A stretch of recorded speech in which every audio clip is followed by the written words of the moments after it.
स्वामी प्रसाद मौर्य पर हमले के बाद डॉक्टर रतन लाल ने कहा कि इन गुंडों को सरकार का शासन प्रशासन का हिस्सा मिला हुआ है, इसलिए इनकी इतनी हिम्मत पड़ती है कि उनके स्वामी प्रसाद मौर्य के समर्थकों के बीच में आकर उन पर हमला करना।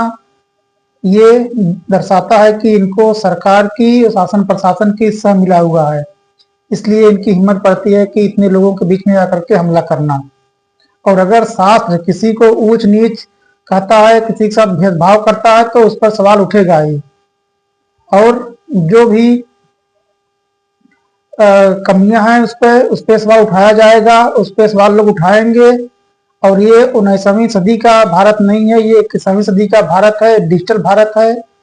और डिजिटल भारत में सबके पास इंफॉर्मेशन रहती है, क्या सही है क्या गलत है।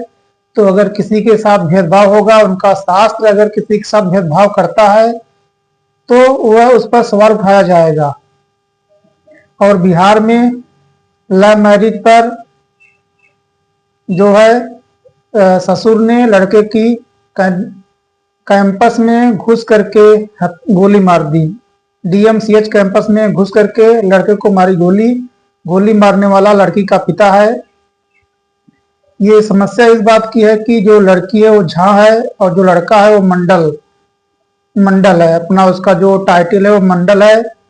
ओबीसी में आते हैं मंडल, और जो झा है वो ब्राह्मण में आते हैं। इसी बात को लेकर के लड़की के पिता ने लड़के को कैंपस में घुस करके गोली मार दी। ये लड़का नर्सिंग का छात्र था।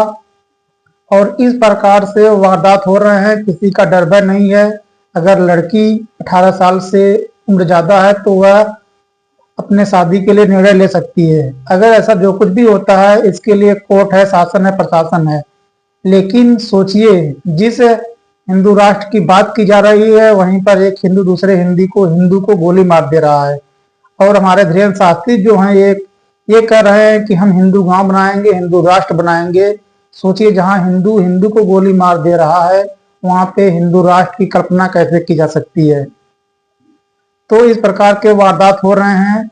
इसके पहले आईसीयू में घुस करके बिहार में मर्डर कर दिया गया था, और आज बिहार में जो है डीएमसीएच कैंपस में घुस करके छात्र की हत्या कर दी जा रही है। इस बात को लेकर के कि लड़की ने लव मैरिज किया था, लड़की झा है और लड़का मंडल है। जो कि ओबीसी से आते हैं, और जो झा है वो ब्राह्मण होते हैं। इसी को लेकर के जो लड़की के पिताजी हैं, वो जो एक लड़का है मंडल है, राहुल मंडल, उसको गोली मार देते हैं।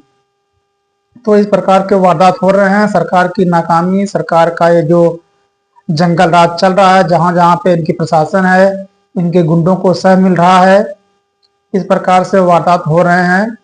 और तीसरी खबर है कि राहुल गांधी ने मोदी पर वोट चोरी का आरोप लगाया है कि ये वोट को चोरी करके प्रधानमंत्री बने हैं। तो सोच लीजिए कि बहुजनों के साथ किस प्रकार से अन्याय हो रहा है।